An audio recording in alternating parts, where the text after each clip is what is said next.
I love whatever area, and therefore I must benefit from the section or the constitution of this country. So we decided to create a special whippery to deal precisely with constitutional amendments. We brought back Commander Andy Lemqitama, who was in the whippery before. He's a powerful, he's strong. He will ensure that at all times the constitutional amendments that we want to bring to the fore are processed without delay. For that reason, we decided to introduce those changes which are necessitated by operational considerations, because we don't want just to be a party which is an opposition. We regard ourselves as a government in waiting. We want to be active and effective in our opposition.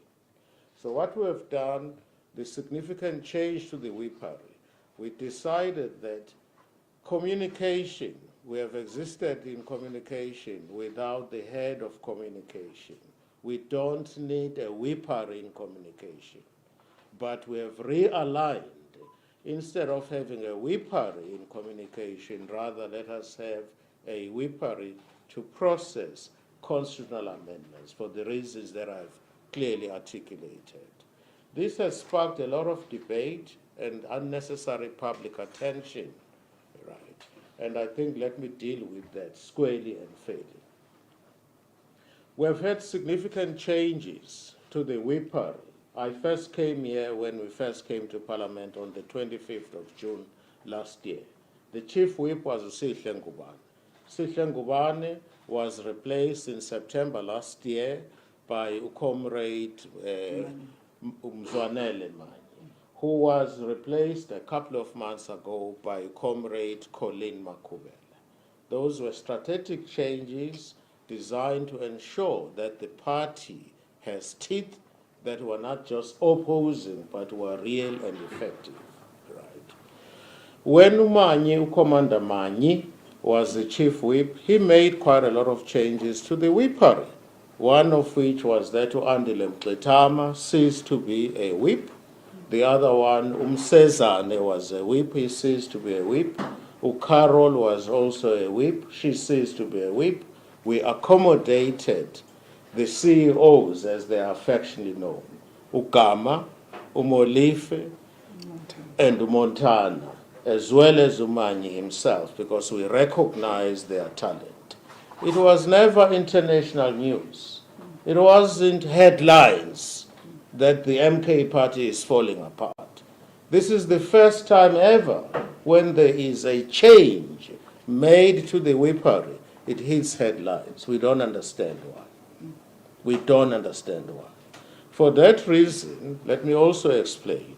When Commander Makubele came, we used to have Commander Nhlamulo Ndlela as a whip of communications. He voluntarily stepped down as a whip of communications and allowed Commander Makubele to take over. When Commander Makubele was promoted to the position now of a chief whip, there was a vacancy, and we've decided to do away with that vacancy. There is no more any whippery relating to communication. It's a strategic change, and it's an administrative change. It's not a caucus issue. It's not a caucus issue. It's an administrative change which we made in consultation with the president of Umkhonto we Sizwe Party. He is well aware of those changes. Also, let me add here, I'm the party leader, as well as the deputy president of Umkhonto we Sizwe Party. The president has made it clear I mustn't be a crybaby.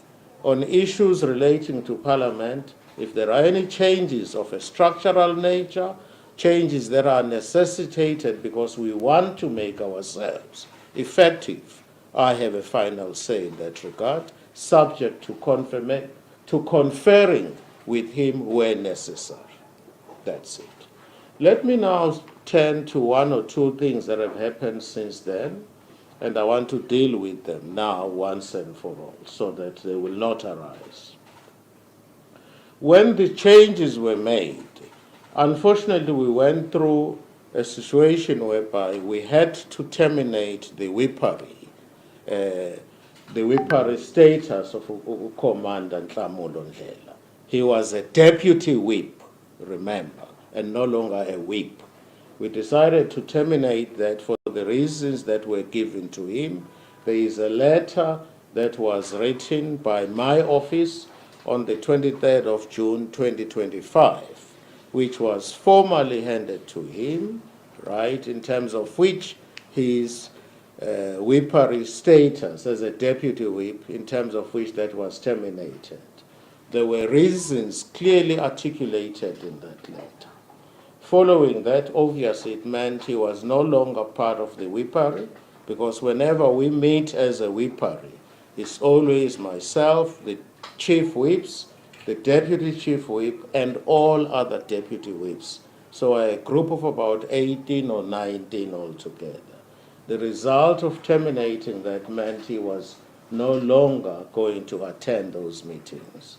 He rocked up at a meeting and said he did not get the letter. His case was that he did not receive the letter terminating his membership as a whipper.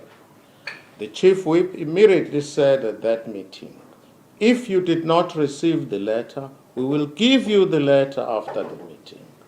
After that, he came to me and raised the issue that he did not receive the letter. I said to him, we can't talk about the letter that you say you have not even received. Once you receive the letter, we may have a discussion along those lines. But also interesting, at that point, his defense or his excuse was he has not received the letter. He doesn't know what we're talking about. Alternatively, that his removal must be sanctioned by the president of Umkhonto weSizwe, which is clearly not the position. All along the changes that have taken place, the president of Umkhonto weSizwe was never involved. When it became clear that Commander Ndlela has in fact received the letter, his story changed. The letter is not authentic in as much as it's my electronic signature which appears on the letter, right? Now, it is important to say his stance initially was that he did not receive the letter. When it became abundantly clear that he has now received the letter, he changed to saying, no, this is not the signature of the parliamentary leader. If anything, this has been forged. Let me confirm categorically that the letter came from my office. It was on the strength of that letter dated the 26th of June, 23rd of June, in terms of which Commander Ndlela was removed. Interestingly, as he was busy saying he did not receive the letter, I got an SMS, a WhatsApp from my administrator, my PA, saying that, she still calls me Judge, saying that, Judge, here is proof that this was sent to Commander Ndlela on the same day. He carried on saying that he didn't receive it. He repeated those allegations in the last caucus that we had. The bottom line is that the letter was sent to him before I sent it to the president, advising him of the significant changes that had taken place. Furthermore, I can assure you, I'm the head of the party. I'm the party leader here in government. Here in Parliament. If any complaint is made against any staff member or any MP, it's brought to me because I'm ultimately responsible. There is no letter, there is no petition in terms of which MPs are calling for the head of the chief whip. This is a figment of someone's imagination, quite frankly. I would have been the first person to receive that petition. Obviously, if the petition is against me, I wouldn't expect MPs to give it to me. They would probably give it to the chief whip, who would in turn forward it to the president, who is sitting in Nkandla comfortably now. So the suggestion that there is a letter here, that there is a petition here against the chief whip is quite frankly nonsense. It is nonsense. There is no such. I have not received it. As a matter of fact, I asked Ubaba as late as last night to President Zuma. There is no such letter. Colleen Makubele remains a chief whip here. She is very good. She is very effective as a chief whip. She is good. I'm not undermining the predecessors, but she is a kind of a chief whip that we need now to take the party forward. I confirm, therefore, categorically that there is no petition against the chief whip. And she remains our chief whip. She will remain as such until she is recalled strategically for one reason or the other. I wasn't born a party leader myself. I could be recalled one day in the interest of the party to move forward. So if she is recalled, anyone who is recalled, it is in the interest of the party to move forward. Normally people are recalled from one position and redeployed, even within a party. It happens the party is new. Don't judge us with reference to parties which have been around for a very long time, like the ANC and the DA. We are new, and we have attracted members from all walks of life. Others are coming with clean hands, others are coming with a bad motive. So changes are important, and they are inevitable. We don't redeploy people just simply because we don't like their faces, but people are redeployed for strategic reasons. I want to sum this up. This is the first time when there are changes which are made that it becomes international news. So I see no reason why the redeployment, the fact that Commander Ntamulundlela is no longer a whip, I see no reason why it should be headlines. It doesn't indicate that the party is falling apart. We have been here. I've been here in Parliament, leading this Parliament caucus for a year now. It's just over a year. The party is not falling apart. Secondly, there is no petition here at all in terms of which Commander Makubele is being kicked out. If anything, she has done exceptionally well. Within the caucus, you do have a couple of people who want to push their own agenda, and I think you know them by now. And finally, I can confirm categorically that the letter dated the 23rd of June 2025 emanated from my office, the person who actually, like all other correspondence, to Commander Ntamulundlela. And then obviously, based on what happened at the meeting, this closed meeting of the Whippery, I had to forward complaints. I forwarded a report to the President relating to unfortunate events that happened there. I don't think there is much to add in that regard. I'm going to hand over now to the Chief Whip, who will take you through some of the significant changes. I can tell you straight away what we did just by way of background. Stop me if you think I'm talking too much. I'm trying to impress this young lady. If you encroach in my area, I'll stop you. Oh, all right. We've introduced some, thank you so much. We've introduced some significant changes. Again, we recognize the experience of those who are coming. And more water for the Chief Whip, please. Do you have water? We recognize this, the experience and expertise of those commanders. We call each other commanders, those who are coming.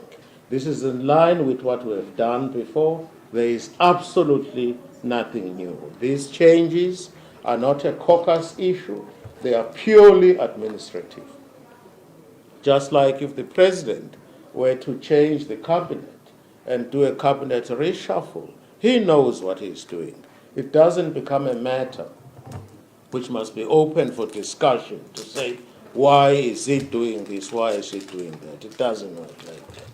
So you will see that these significant changes are such that we call, remember Parliament functions largely by way of committees, right? Committees are clustered. For example, cluster number 1 is called Peace and Security Cluster. You have justice, you have correctional services, we have so many other committees under cluster 1. And our cluster whip is Commander Douglas, Wesley Douglas, who's a very good, experienced politician, but his qualification lies in economics. If I remember well, he has a master's degree in economics from Harvard. How many of you have ever seen Harvard? You will get there one day, maybe as visitors. We'll get there. Well, I'm joking. Come on, give me credit. I can also joke. I've never been to Harvard. I never studied at Harvard. You know why? Because if you look at top universities in the world, it's Cambridge, followed by Oxford, and then Harvard. Okay, that's just my way of joking. Let's just take that example. He's a cluster head, but he's training. He's an economist. Within that cluster, there is justice, right? So we decided, let's just recognize the talent of people within that cluster. For that reason, Nomvalo, who is an attorney, who is a lawyer, he will be the team leader or the portfolio leader. In other words, he would lead any discussion, any motion, any bill, anything to do with matters of justice. If there is a debate to do with judges' salaries, magistrates' salaries, anything to do with justice, he is responsible. Why? Because he is an expert in the area. And we also want them as portfolio heads, as portfolio leaders, if you like, to ensure that they pick everything every day in the committees. If something is newsworthy, we are going to be told by them. He will say, I've just attended this, it is newsworthy, let us formulate a position as a party in line with our election manifesto. In the past, we have been losing a lot, and a lot of the good work that we are doing here goes unnoticed, it falls within the cracks. So it is against this background that these significant changes have been introduced, and we also want each and every one of the MPs to have a role to play. All 58 of us are sitting in different committees, some of us in 2 or even 3 committees. We want to ensure that there is an even spread of work and every member's talent, skill, and expertise is recognized. With those few words, I would like to hand over now to my Chief Whip, who is going to take over and elaborate on some of the aspects that I have alluded to. Without much ado, over to you, Commander Makubele. Thank you. Thank you so much, DP. And once again, good morning to the members of the media, my colleagues and fellow South Africans. Thank you for gracing us with your presence. And the purpose of today's briefing, DP has already alluded, really to answer some of the questions that have been bubbling in the media. But most importantly, we want to share with you our latest developments as a parliamentary caucus, some of the plans that we're focusing on. And as a new chief whip, I still consider myself new. It's only been a month. And I must say, a very stormy month, which culminated into this last week. But it has been a very productive time, and I appreciate the full cooperation of all the members of the MKP caucus, including the staff. And let me extend, as a start, my gratitude once again to President Zuma and the collective leadership of MK Party for entrusting me with this responsibility. And thank you to the DP as well for his constant support and guidance in this role. I shared with you last time that as MK Party, we have defined our path to power. We've had our own strategic session where we have really delved down into what do we want to achieve in this upcoming year. And you will know that our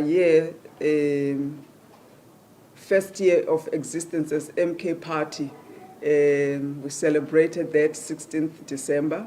And between now and the next 16th December, we really want Parliamentary Caucus to have an impact.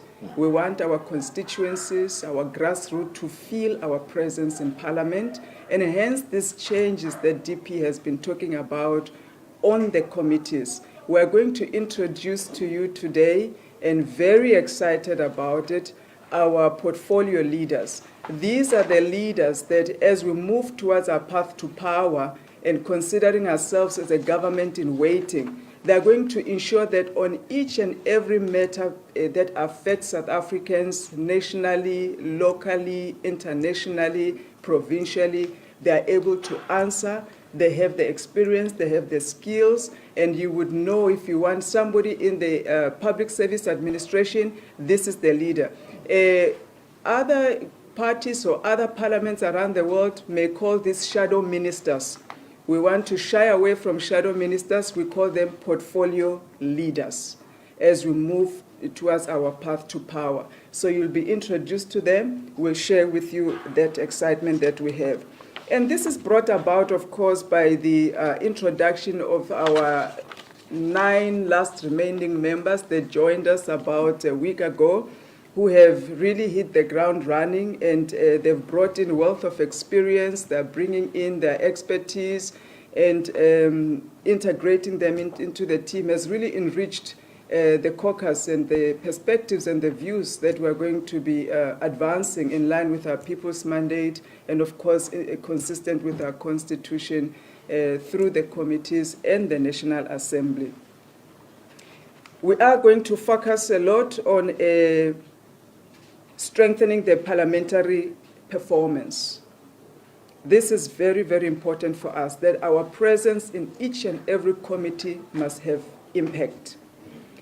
We spoke about the changes in the whippery, which aligns to this vision. The whip of legislation is very critical for us. When we come into power, there are certain legislations that we want to be governing with.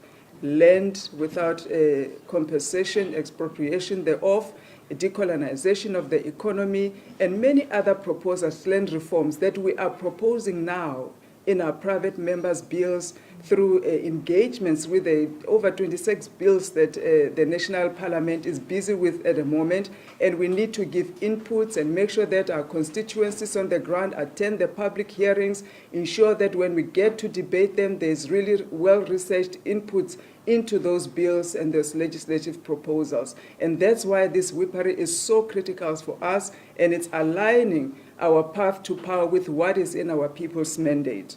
So you'll see a lot of that coming up. We are also focusing on enhancing our public engagements. We do understand that our connection with the grassroots and mobilization of the grassroots through our constituency work and oversight work is very, very critical. And hence these alignments that we have made in the portfolio committees and how we're going to posture ourselves in our debates in the National Assembly becomes very critical. And some of this, you begin to feel them as time goes on, as people settle in their new roles. Sectoral engagements have become very important through churches, union, traditional leaders, small business, etc. And that's why we have made all of these changes that we are talking about today. DP has spoken about the appointment of the new whippery and what has happened, so I'm not going to delve into that. But I think looking at South Africa and the juncture that we find ourselves, with unemployment of over 40%, especially youth unemployment, and African women facing over 51% of unemployment, and we can see that the government of national unity is failing. It's failing dismally. It's failing to address the deepening poverty, inequality, and joblessness. It has become important that a disciplined caucus, a focused caucus, is strengthened to be able to address and sharply deal with these failures on a daily basis through various portfolio committees and through the grassroots mobilization. That's really what we want to sharpen our focus on as we go into our second year as MK Party.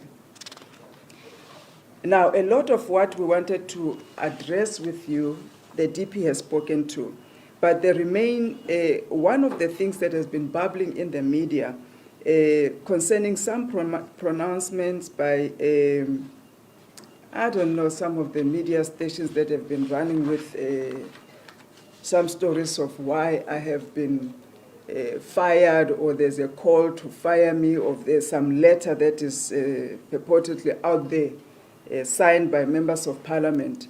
And DP has said there is no such letter. We haven't seen it. I haven't seen it. The caucus itself hasn't seen it. We're coming from the caucus. We're all shocked and disappointed to see this in the media, and it has created a shock in our caucus.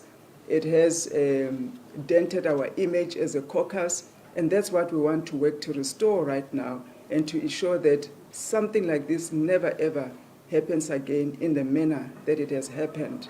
It is regrettable indeed. Now, MK Party, it's 1 year old, and everybody that is in MK Party, including myself, we all come from various parties.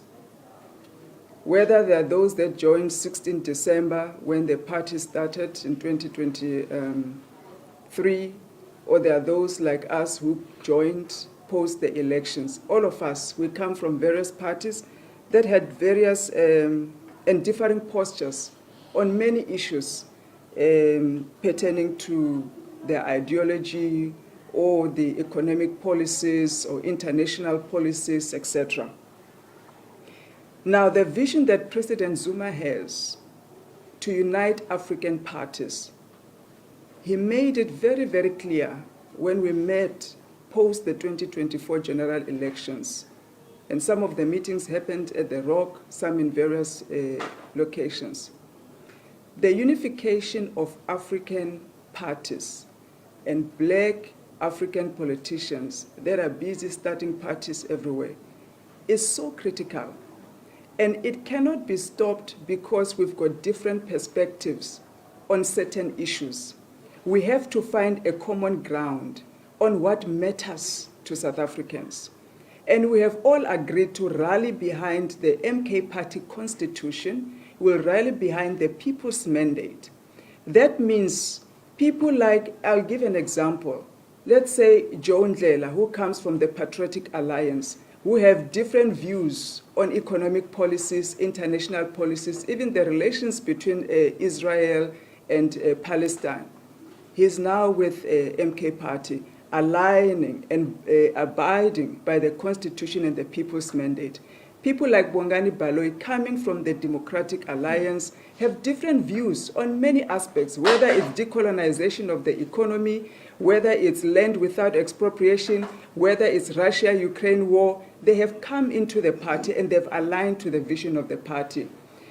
People like Honorable Wes Douglas, he comes from the ACDP. There are various views as well and postures on what they believed, and they had shared different perspectives in those parties in various platforms. People like myself, I came from COPE, I came from my own party, Sarah, and we shared different views on even privatization of state assets. And we have decided to come together under the umbrella of MK Party, abiding by the people's mandate and the views and the postures and the ideology that is shared by MK Party and its membership collectively.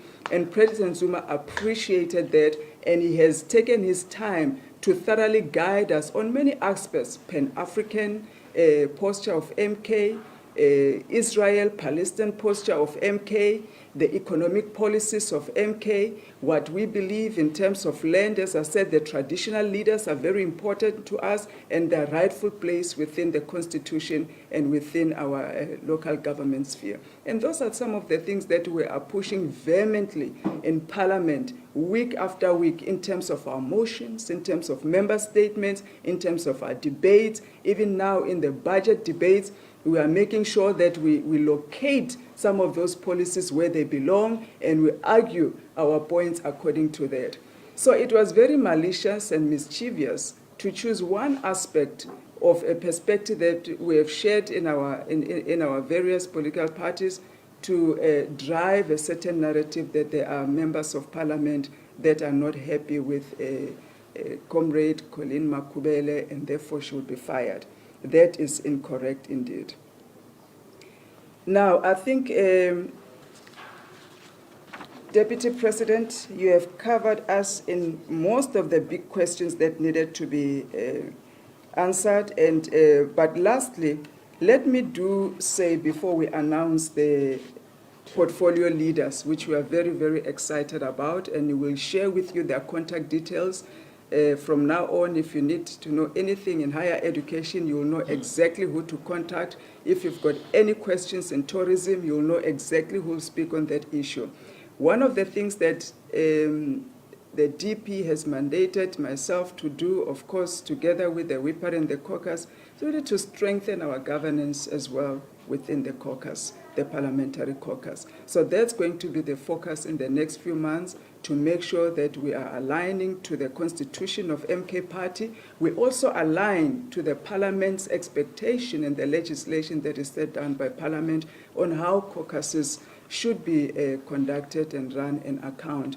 Key to our strategy is accountability, not only to the party, not only to our constituencies, not only to those that we serve in South Africa in general, but to Parliament and also to all the various stakeholders that we need to be accountable to.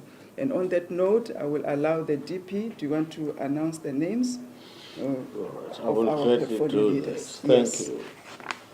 Thank you so much. These are the names. We call them portfolio leaders. Portfolio leaders, not ministers. We're not ministers, we're not in cabinet. There are 36 of them altogether, and I'm sure we can share this with you. Yes. Firstly is agriculture. We have Uzwelakhe Mthethwa. That's the gentleman on the Mqele. He sits in that portfolio, he's well known. Appropriations, Usanele Mwali is our auditor. We have him there. Thirdly, Auditor General, Uwenzokuhle Madlala. He is one of the deputy whips, an accountant by profession. Basic education, Usphetho Mkhize. He's currently doing his PhD on education. I think social science.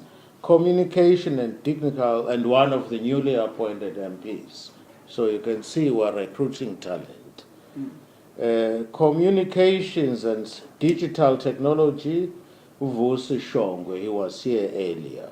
Cooperative government and traditional affairs is called,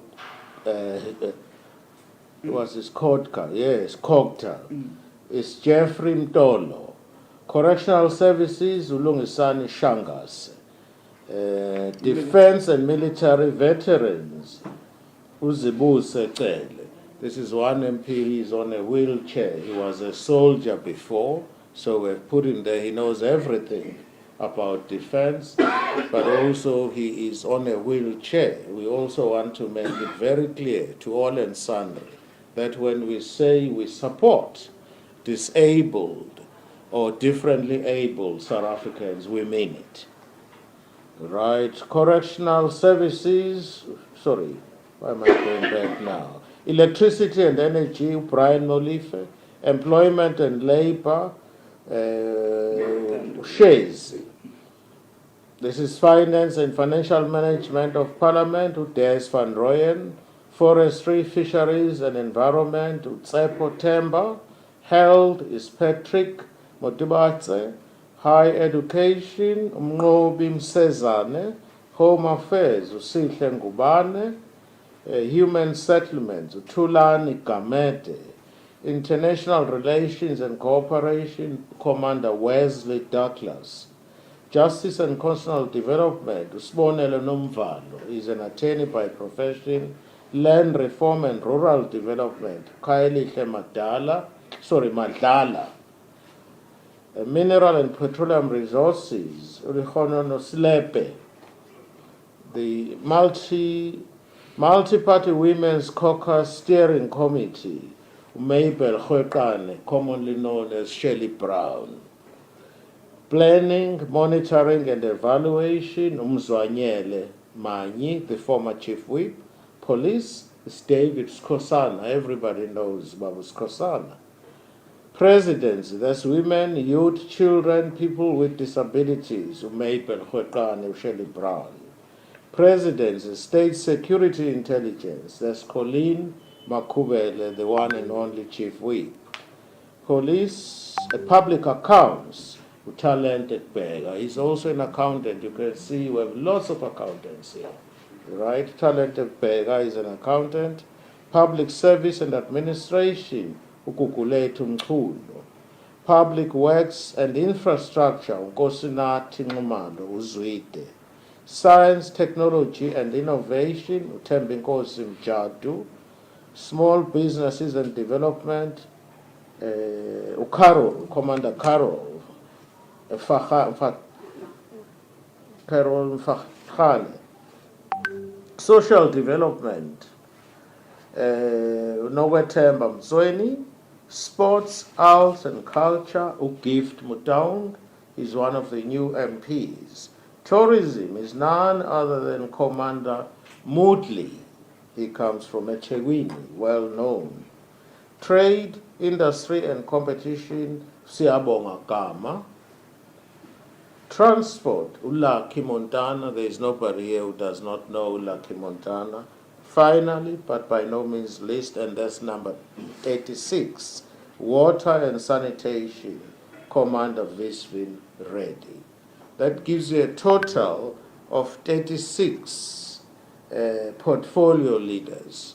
Their numbers are available. We will share them with you. For example, if an issue arises in Parliament, you want to know the views of the MK party with regard to water and sanitation.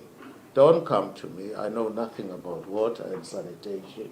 Don't go to the chief whip. Maybe she knows a little bit more than I. But Vis Reddy would be the person to contact. If it's matters of justice, I've made an example. Don't come to me. Don't go to anybody else. Go to Commander Nomvalo. If it's issues of transport and so on and so on. So all 36 portfolio committees in Parliament are covered here. This does not mean the whips of the clusters, the cluster heads, have been done away with. No. If you remember the example I gave you before, the very first cluster, which is peace and security, we have Commander Wesley Douglas, whose expertise and training is in economics. He cannot be expected to do justice to issues of law. That's why he will remain the cluster head, but there will be a specialist, right, working very closely with him to ensure that all matters pertaining to justice are brought to the fore. With those few words, please join me in welcoming this new team. It's not a new team, but we've realigned the team. It's important for you now as the media to liaise with them directly so that you get it from them. You want any information relating to any of these portfolios, these are our experts. That's it. These are our experts. Go to them, please. They will be able to articulate for you a clear position of MK Party, which is found clearly on our constitution, among other things, but most importantly, on the People's Manifesto. Indeed. All right, so over to you. Thank you very Chief. much, Thank you. DP. Now, we're going to allow one round of questions because members of media, please bear with us. The letter dated 23rd June with various issues raised by the DP, complaints about certain members of Parliament.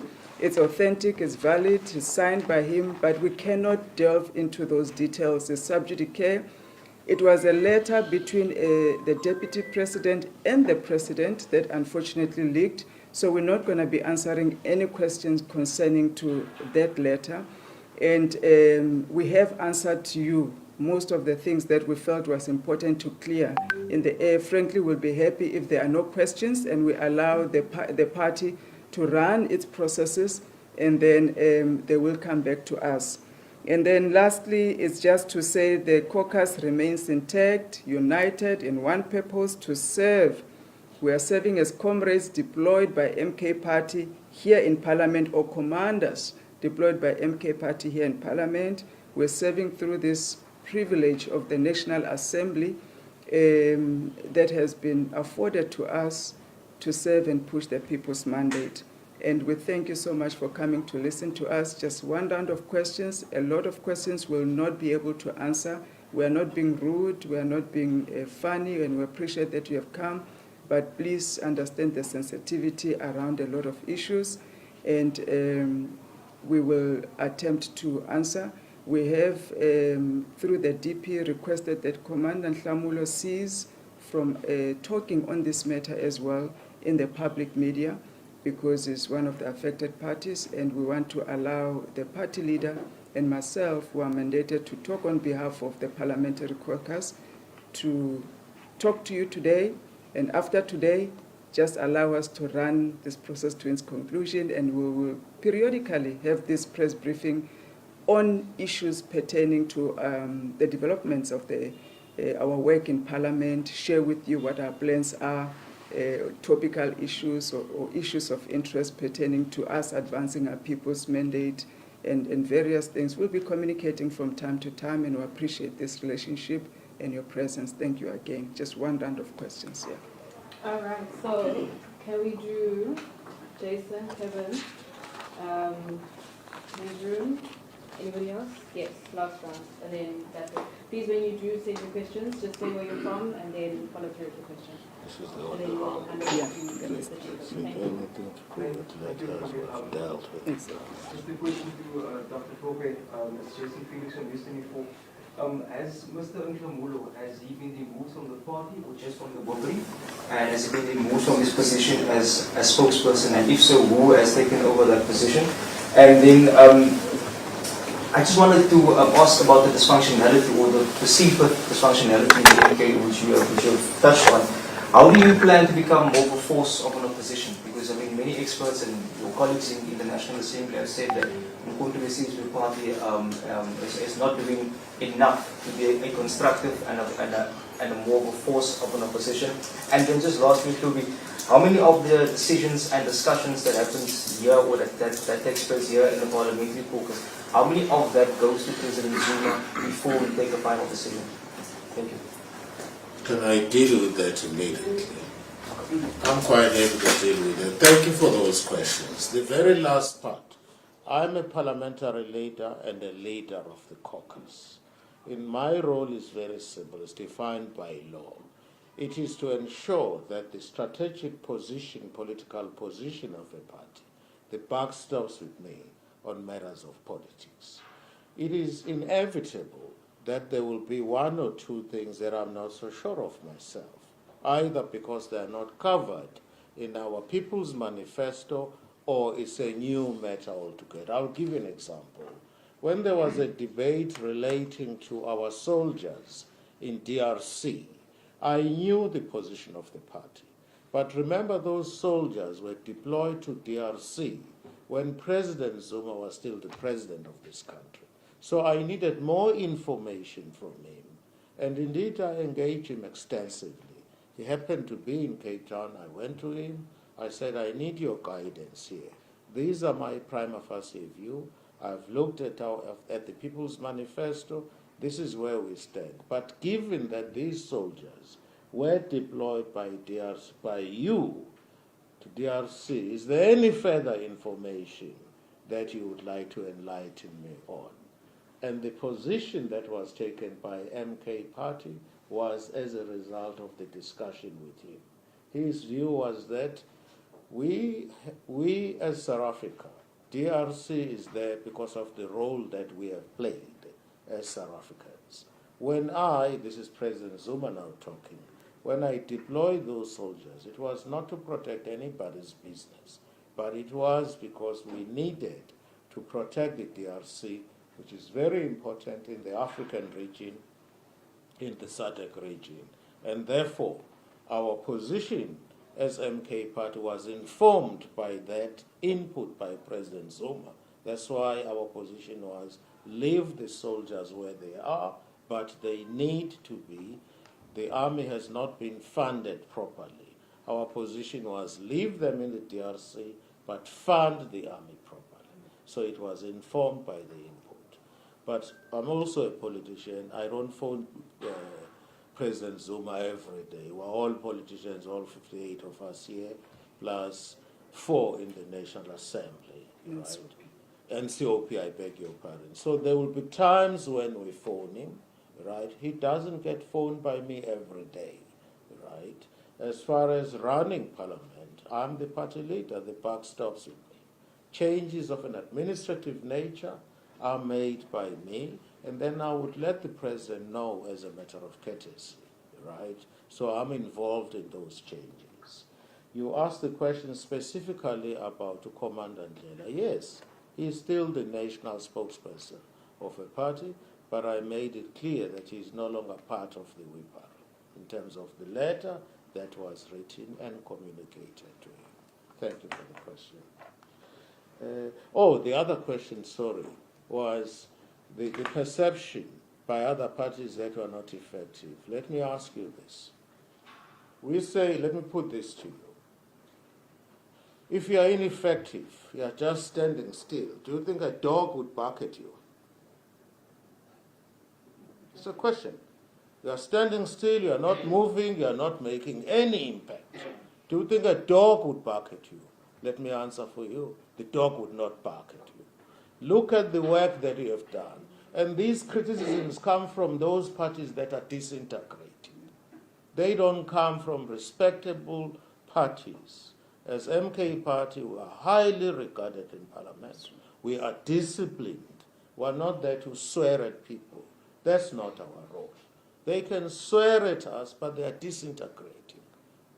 Right? If proof of that, we have won most of the by-elections where we participated. Some of these parties that you are talking about, we know them. They are disintegrating. They are yet to win a single ward in the country. They just rely on PRCs.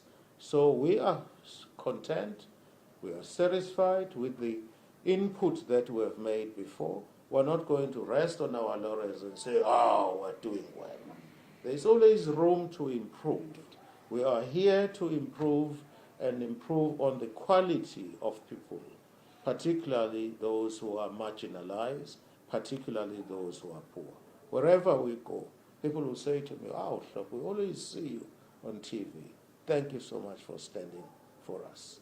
So we get feedback from our people. They are happy with the input that we make in Parliament, considering that we're a new party and that all odds are against us. And thirdly, we started in Parliament 2 weeks after Parliament started last year. We came here on the 25th of June 2025. I'm saying with all due respect, look at who is criticizing us. Those are the parties that are falling apart, the party because their leaders are arrogant. They keep swearing at people every day. We don't do that. I'm reminded by what Babu Zuma always says. He always says, if a person calls you a dog, just look at him and laugh. Because you know you're not a dog. You have 2 legs, you don't have a tail. So to sum it up, we can always do more, and we intend doing more. This is why we're not resting on our laurels. This is why we're realigning the party, so that each and every one of the portfolio heads is going to assume the role of getting in touch with you and say, I'm going to debate this next week. Please come, Jason, if I may call you Jason. Please come, Jason, and be here, because I'm debating on this. So we are trying our best to improve on our performance. We don't care about dogs that are barking at us. If a dog is barking at you, it shows that there is movement, there is life. The dog will never bark at a corpse. Thank you. In fact, to build to what DP has said, we are one of the parties that in the committees of Parliament, we are hailed as bringing input that is well-researched, experienced, to an extent where some of our members are actually teaching members of Parliament there. What we may not have done well in is really to profile those committees on a daily basis, all of them, and showcase what our members are doing. And that's one of the areas where we are going to strengthen. But they recognize the talent that MK has. And we are one of the most well-represented parties in terms of representation. You look at the skill set that we've spoken about.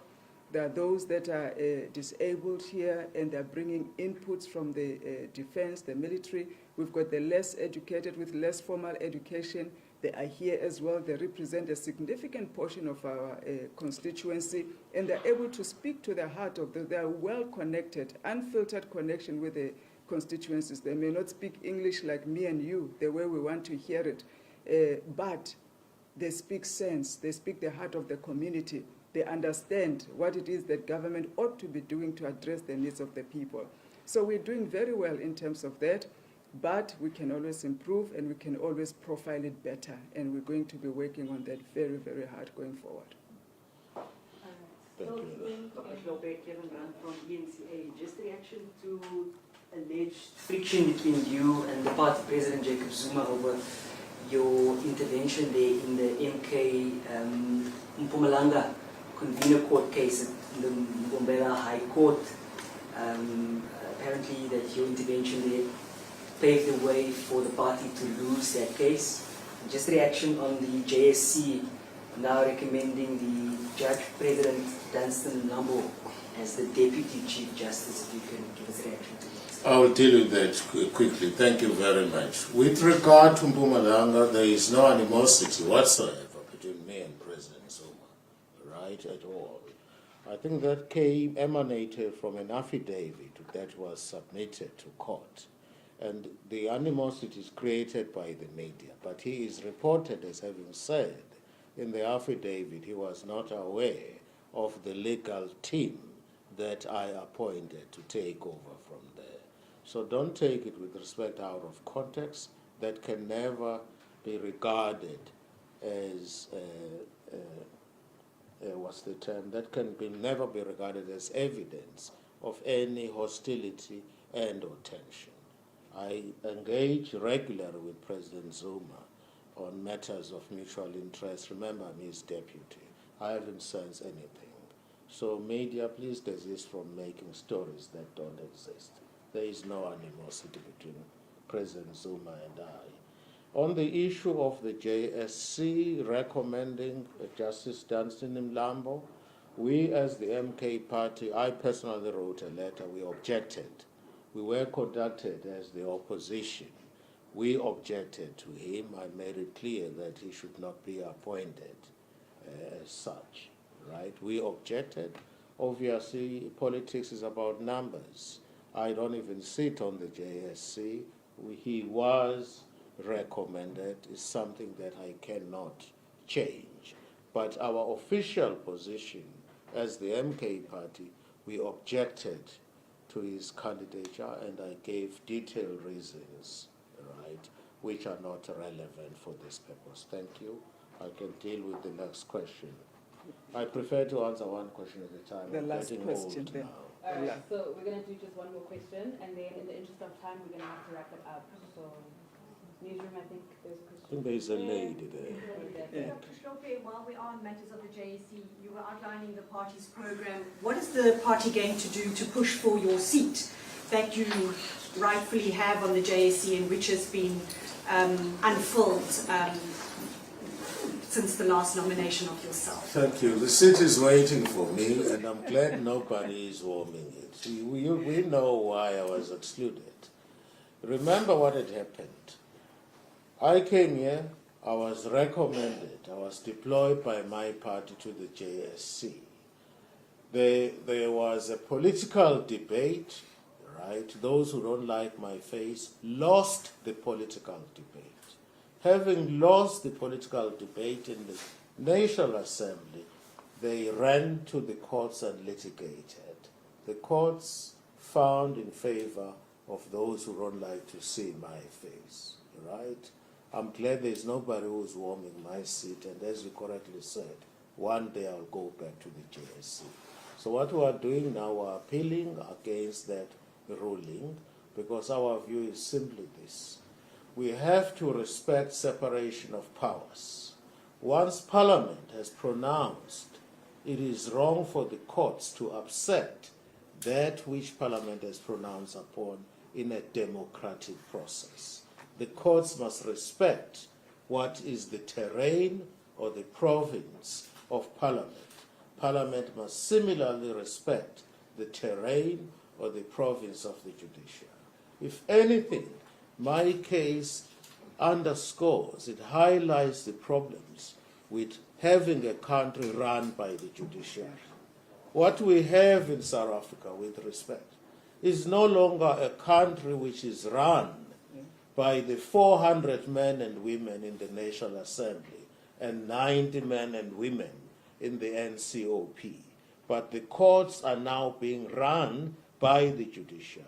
There's a big difference between politicians and judges. As politicians who are elected, each and every one of us here represents 41 seats.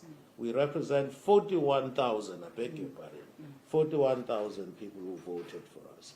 The case is a classic illustration that if you are not careful and you give too much powers to the judiciary will make decisions that would conflict with the interest or the will of the people. Did you hold that view while you were a judge? Did I hold that view? Judges are not supposed to hold any political views. I never held any political views. I kept my views to myself.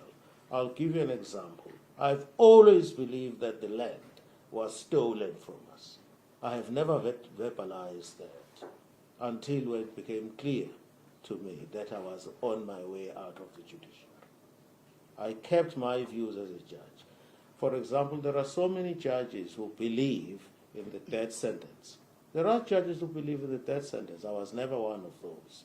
But it is wrong for a judge who is sitting to say, if I had the powers to impose death sentence here, I would have sentenced you to death. It doesn't work like that. When you are a serving judge, you obey the Constitution and the laws under which you are serving.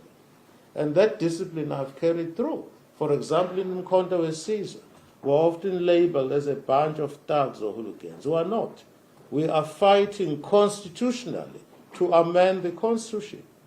We are not those who say, if you see an empty piece of land, just occupy it. No. We are saying the problem is the law.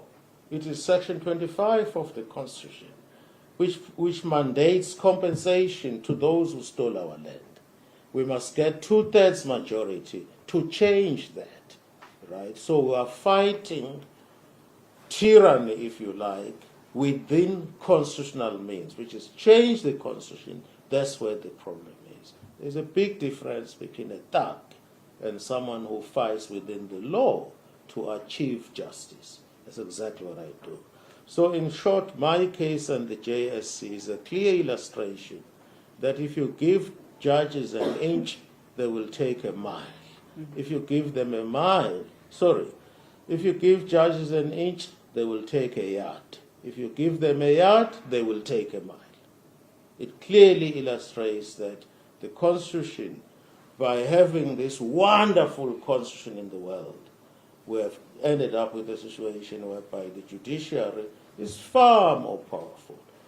Finally, on that issue, if you look at events elsewhere, I think it was in the newspapers, it was widely publicized. A lot of countries are aware that the judiciary is powerful and that judges may abuse their powers. In Mexico, for example, this is the first country, it was reported about 5-6 weeks ago, where judges are now being elected. They have moved away from appointing judges. Judges in Mexico are being elected in the same way as politicians are being elected. The reason is plain enough. It's because the whole notion of judicial independence is a myth. Judges are human beings. Judges are human beings. When you put it this way, a completely unambiguous statute is yet to be enacted. So your background, where you are coming from, your position in society, your upbringing, all these things come to the fore when you interpret legislation. Take it from me. I was a judge for 29 years. I know what I'm talking about. So the whole notion of the independence of the judiciary is, at the end of the day, this case of mine illustrates that sometimes you end up with results which are unintended and nobody is talking about it. So we are going to appeal because politically the case illustrates exactly our point. You give judges too much powers, they end up running the country. Judges are not elected in this country, but politicians are elected. I represent 41,000 voters. You also represent 41,000 voters. Judges represent no voters at all. Thank you. Thank you very much. All right, Thank you, and Dan. that Yeah. concludes Thank you so much. our session. In the interest of time, we have to close it here. But thank you so much, and we'll see you in the next one. Thank you. Thank you very much. Yeah. Don't understand.